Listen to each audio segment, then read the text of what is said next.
Good morning, everybody, and welcome to the Heat Pump Association and Elementals webinar on refrigerant awareness. My name is Charlotte Lee, and I'm the Chief Executive of the Heat Pump Association, and I'll be introducing today's webinar and then jumping on at the end to direct questions to our presenter, Andy. So to provide a bit of background information, the Heat Pump Association is a trade body dedicated to promoting the wide-scale deployment of heat pumps in the UK.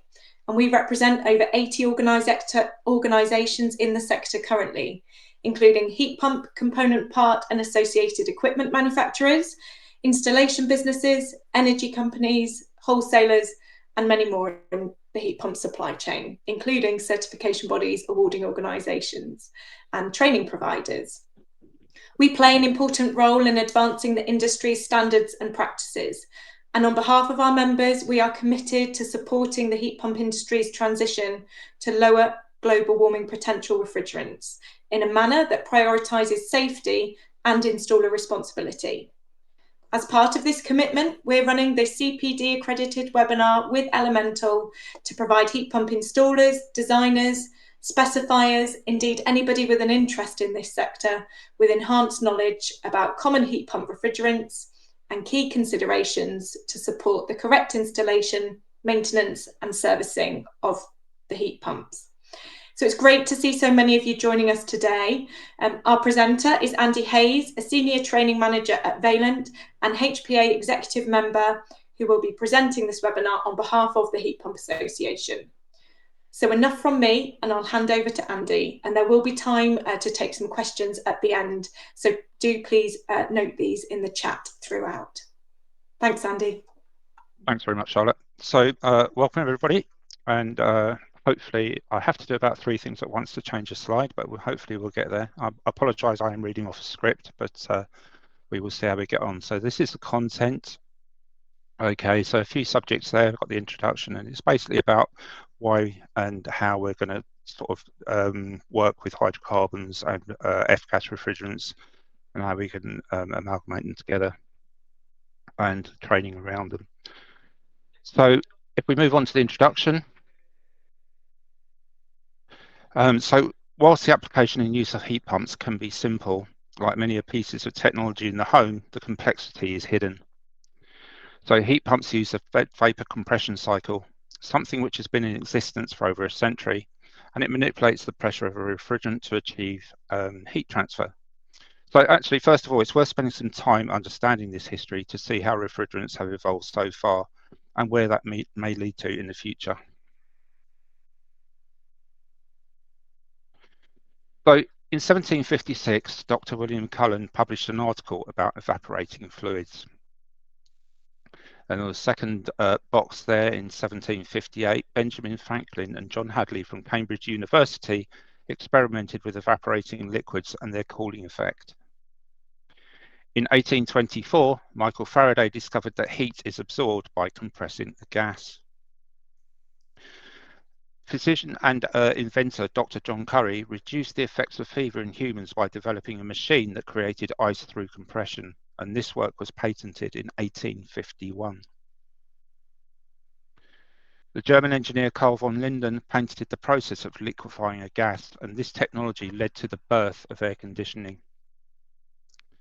In 1928, Thomas Midgley, Albert Henn and Robert McNarney created chlorofluorocarbon, commonly known as CFC refrigerants.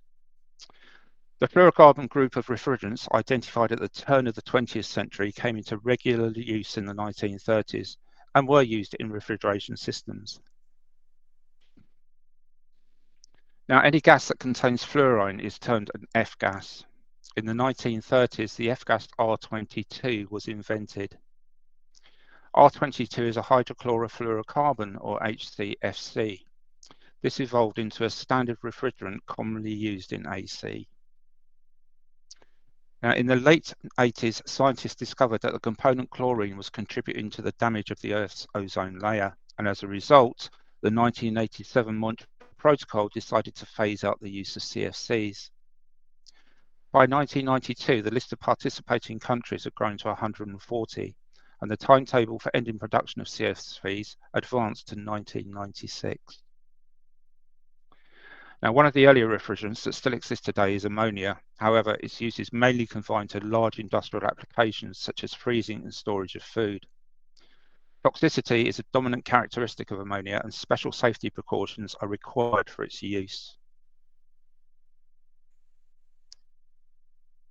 So the first refrigerants were flammable and highly toxic, and by the 1950s, chemists had created refrigerants that were inert but still not suited to small heat pump equipment. The introduction of R22 in the 1960s paved the way for the modern heat pump until its use was banned in 2020.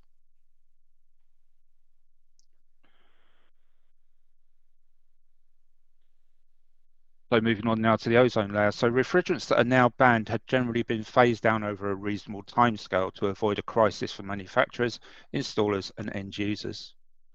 The process for change has allowed the industry to adopt new refrigerants in an organised way to ensure that energy efficiency is not compromised whilst meeting the ambitious environmental targets.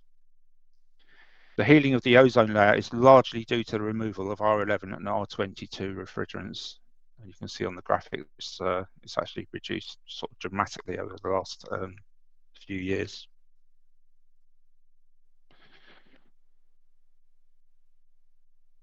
So key factors of alternative refrigerants. Now, there's a clear need for alternative refrigerants that are less harmful to the environment. I think we all agree and we know that. And this is we need these to meet likely future legislative requirements. A modern refrigerant needs to be safe and economical in terms of system design and installation, as well as the cost of the gas itself. Naturally, increasing efficiency and reducing operating costs will remain key targets. New refrigerants will drive change in system and component designs. Whoops, jump slide, apologies, go back. So system owners may be concerned that some installed systems could become obsolete. However, given the lengthy phase down as HSCs in Europe, it is expected that the eventual switch to new refrigerants would be timed so users are not disadvantaged. It should also be noted that manufacturers responded to the phase out of R22 by providing replacement technology that allowed the use of existing pipework and in some cases indoor units.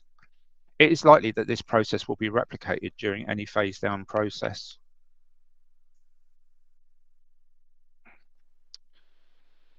So what is a refrigerant? Well, a refrigerant is the working fluid using the vapor compression cycle within a heat pump. Now, there are many different chemicals and mixtures of chemicals that can be used as refrigerant, all with varying advantages and disadvantages. A refrigerant will be selected based on multiple factors. So for heating applications, the refrigerant will usually have a low boiling point, and this affects how responsive an air source heat pump can be at different outside temperatures. A high latent heat capacity is preferred, as this means more heat is absorbed by the refrigerant within the evaporator. This means less energy is used to move the refrigerants through the cycle and less wear on all the components, especially the compressor. Different refrigerants will produce different temperatures at the same pressure. Whether the heat pump needs to produce low, medium or high temperatures will affect the choice of refrigerant used by a manufacturer. Now, with increased regulation in response to environmental and climate damage, refrigerants must also be chosen that have a low global warming potential.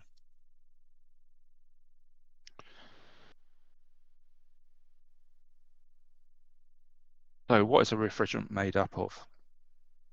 So each refrigerant is assigned an R number. R11 and R12 are CSVs as they contain chlorine. These refrigerants will contribute to damage of the ozone layer if released to atmosphere. HCFCs, such as R22, contain hydrogen, so break down more easily in the atmosphere than CFCs, giving them a lower ozone depletion potential. R134A and R32 are examples of HFCs. These do not contain chlorine and do not contribute to the damage of the ozone layer. However, some HFCs have significant global warming potential. Hydrocarbons such as R600A, which is isobutane, is a very common refrigerant found in domestic fridges. R290 propane is becoming popular in domestic heat pumps. Hydrocarbons have no ozone depleting characteristics and a low global warming potential. However, they are flammable, which means additional safety considerations may be required when using them.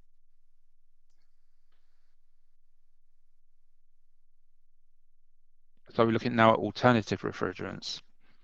So all the main contenders do have advantages under certain circumstances. So R32, medium global warming potential, similar cost and technology really to R410A, but more energy efficient. HFO blends have very low global warming potential, but pressure and energy issues unsuitable for air conditioners and heat pumps. CO2 global warming potential of 1, but consideration of application needed as high operating pressures and temperatures prevail. Hydrocarbons, this could be propane or butane, and this is ideal for sealed refrigerator and freezer systems and domestically sized air conditioners and heat pumps. So refrigerant selection, excuse me while I turn over 2 slides, but we're nearly there. There we go. Right. Okay, so selection criteria. So when manufacturers design new units, they generally start by selecting a refrigerant with characteristics that suit the application. And up till now, this has been regulated by the F-gas regulation. Today, we are starting to use refrigerants that are more flammable or have higher pressures that are not yet regulated by the new F-gas regulation due to the reduced global warming potential and chemical makeup of the refrigerant. This means there are other safety considerations we must adhere to ensure the safe use of equipment during its installation, in use, and of course at end of life.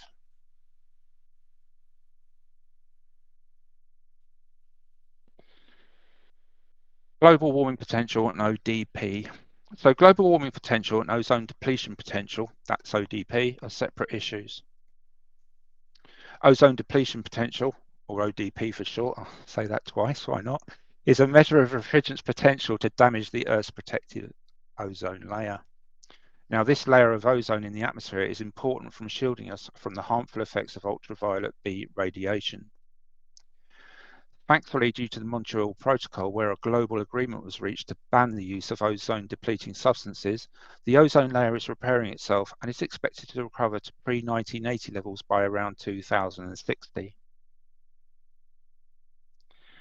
Global warming potential, GWP, is a measure of the refrigerant's contribution to global warming if released relative to carbon dioxide. For example, R410A has a global warming potential of 2088.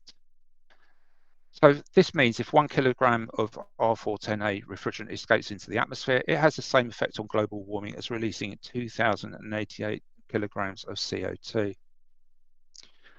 Refrigerants also have what is called a practical limit. Now, the practical limit for a refrigerant represents the highest concentration level in an occupied space without impairing exposed occupants or creating a risk of ignition of the refrigerant. And it's used to determine the maximum charge size for that refrigerant in a specific application.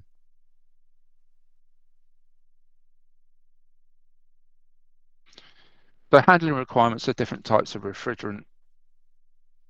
So while a person can work on non-refrigerant components of a heat pump without formal qualifications, they should, as a minimum basic awareness training, they should have a minimum basic awareness training of safe working practices on refrigeration equipment. If work is to be carried out on any refrigerant carrying components or pipework, then the individual must hold a formal qualification meeting the relevant categories in handling F-gases. There are 4 different categories of working with refrigerants defined by the EU F-gas regulations. Category 1 being the highest classification. Excuse me while I just move a bit. I just need to turn my light back on. The advantages of motion sensors. Thank you very much. I'm back on. Okay. So now there are 4 categories of working with refrigerants defined by the EU F-gas regulations. As we said, category 1 is the highest classification, and this allows the holder to work on systems containing any amount of refrigerants. Category 2 allows the holder to work on systems containing up to 3 kilograms of refrigerants. Category 3 allows the holder to recover up to 3 kilograms of refrigerants, and Category 4 allows the holder to leak test systems. Suitable qualification and competence is essential to work safely with refrigerants. Now, leaking refrigerants can displace the oxygen in a confined workspace, leading to asphyxiation. Some refrigerants, such as ammonia, are toxic. Others may be flammable, as is the case with R290. Now, there's also the potential for any refrigerant in the form of frost burns if escaping refrigerant meets skin. Refrigerants are classed as hazardous waste, so when recovering refrigerant from a unit, a record of the waste must be shown on a suitable transfer note. The refrigerant must be handled and disposed of safely in accordance with the Environmental Protection Act. Section 33 of this Act makes it an offence to keep, treat or dispose of waste in a manner that could damage the environment. The penalties for contravening this Act are an unlimited fine and or up to 5 years in prison.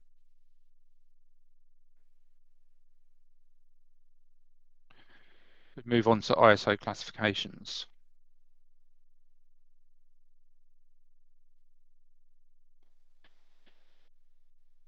So heat pump equipment manufacturers have typically tended to select refrigerants with the least safety concerns, i.e. refrigerants that are non-toxic and non-flammable. Now, when looking at the classification of a refrigerant, A or B relates to the toxicity level and the number relates to the flammability. A being the lower toxicity and B being the higher toxicity. 1 means no flame propagation, 2L means low flammability, and 2 flammable, and 3 having a higher flammability rating. However, with the environmental pressure to use lower GWP gases, the industry is transitioning towards refrigerants that have a lower GWP, but which may have higher safety concerns. For example, R290, which does have a higher flammability rating.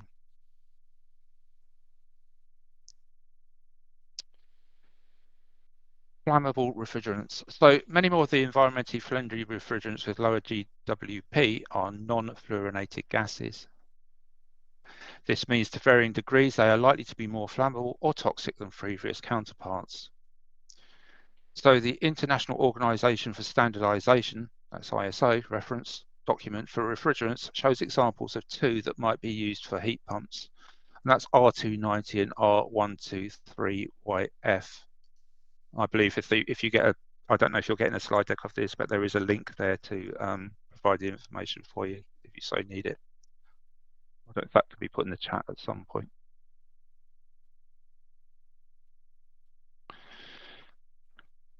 So higher flammability ratings such as A3 mean a lower ignition point, making the refrigerant more volatile if gas were to leak out of the unit. These type of refrigerants have a higher burning velocity which can impact protective zones in enclosed areas. An A3 classified refrigerant will be more flammable than an A1 refrigerant such as R410A. Thanks, Olivia. Just see that going to the chat now.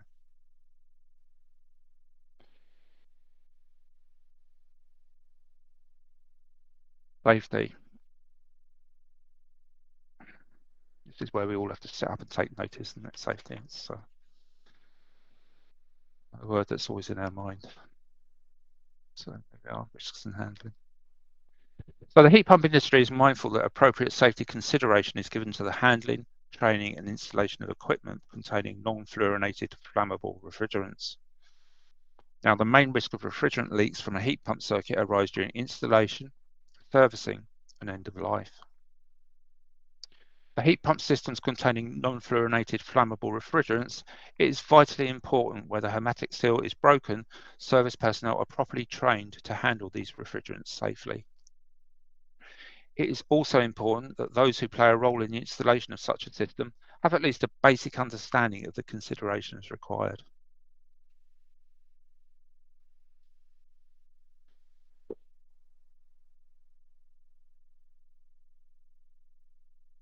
So, handling requirements of different types of refrigerant. So the transport of refrigerant bottles should be done with care.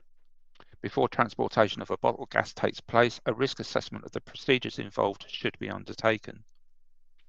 Now, the bottles should be leak tested, the vehicle should be well ventilated and must carry a dry powder fire extinguisher of at least 2 kilograms.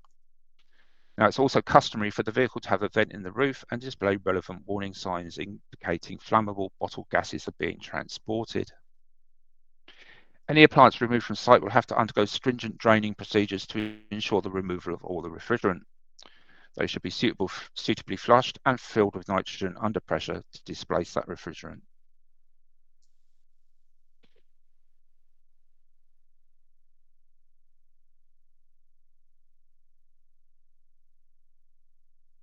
But as with all refrigerants, instructions from manufacturers of R32 equipment and suppliers of R32 refrigerant cylinders must be followed. And obviously this slide relates to the specifics around R32. As must European and national safety rules, obviously. International and European safety standards such as EN 60335 2-40 and EN 378 define guidelines for remaining below the lower flammable limit in the event of accidental damage. The flammability classification on R32 material safety data sheets is shown as extremely flammable.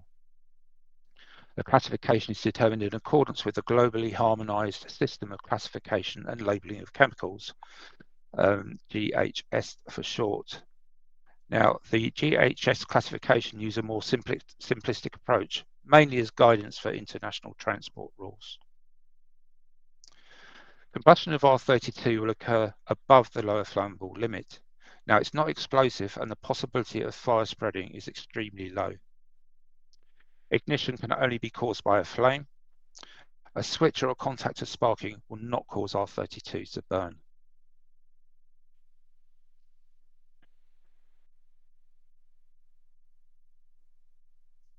So where hermetic seals are broken, installers should be F-gas certified and trained. I think we all know that.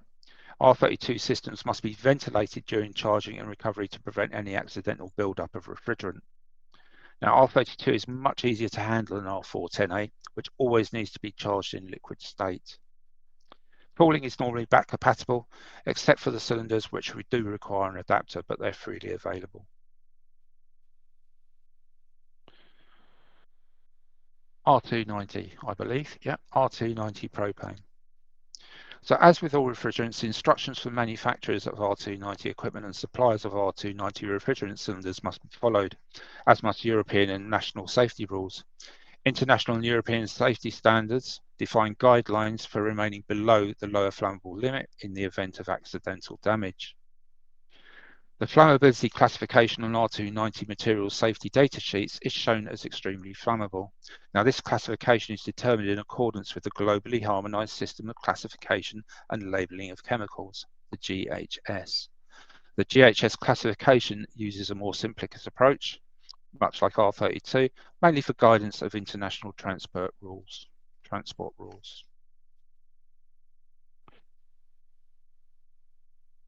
So where hermetic seals are broken, installers should be appropriately certified and trained. R290 systems must be ventilated during charging and recovery to prevent accidental buildup of refrigerant. R290 is much easier to handle than R410A, which always needs to be charged in a liquid state, as we know. Cooling is normally back compatible, except for cylinders which require an adapter due to the different threads involved.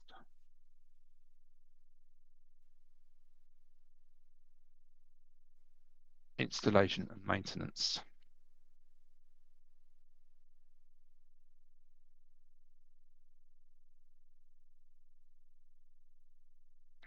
Probably on familiar ground for some of you now.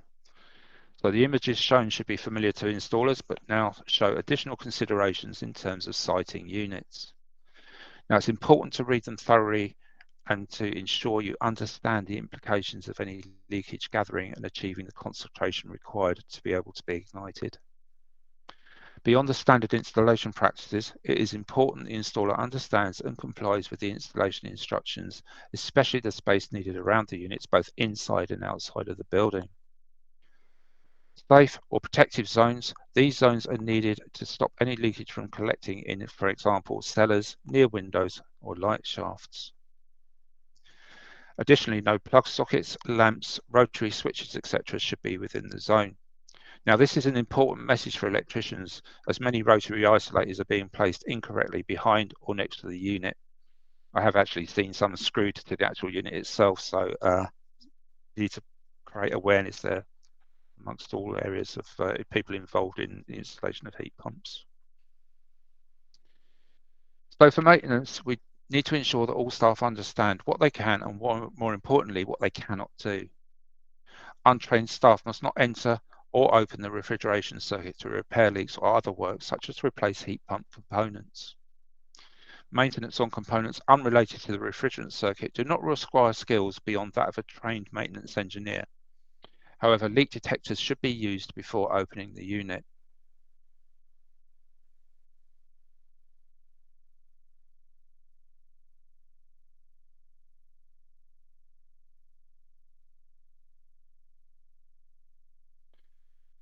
So the HPA has developed a policy position on the flammable refrigerants, and it's full on. But this table is a nice way to explain the core of this and what the installers need to do to be safe when installing the heat pumps. So if we look at the table there and focusing on really the bottom, the second row where it says new. So we've got the monoblock unit and we've got the split unit. Okay, so for the installation and servicing, this isn't the repair of heat pumps with non-fluorinated flammable gases and refrigerants. Okay, HPA recommend engineers undergo awareness training as part of any heat pump training course, which must include flammability, risk and siting requirements. Now, for a split system, it's not currently mandatory to actually go through training, but HPA recommends engineers hold a formal qualification on understanding the properties and application of non-F-gas flammable refrigerants. Okay, so that's a distinction between monoblock and split there.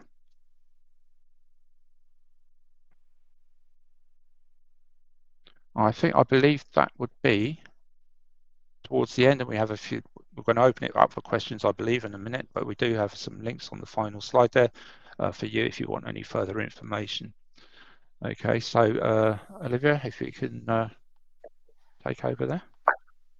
Oh, Charlotte, sorry. It's Charlotte, is it? No, it's okay. Hi, Andy. Hi. So thank you for running through the presentation. We currently have no questions, so we'll leave it a minute in case anybody wishes to drop anything in the chat or the question function now. And we'll ad lib for a bit, Andy, shall we? In terms of we are absolutely seeing a big increase in the use of flammable refrigerants across the UK, Yeah. aren't we? And indeed across Europe. Yeah, do you want me to pick up on that? Yeah. There's a very sort of simplistic approach that R290 is propane, and that's all we need to know. And we've got LPG's qualifications and this and that. But there's three sort of criteria that we have to be careful of when we're using R290 within heat pumps.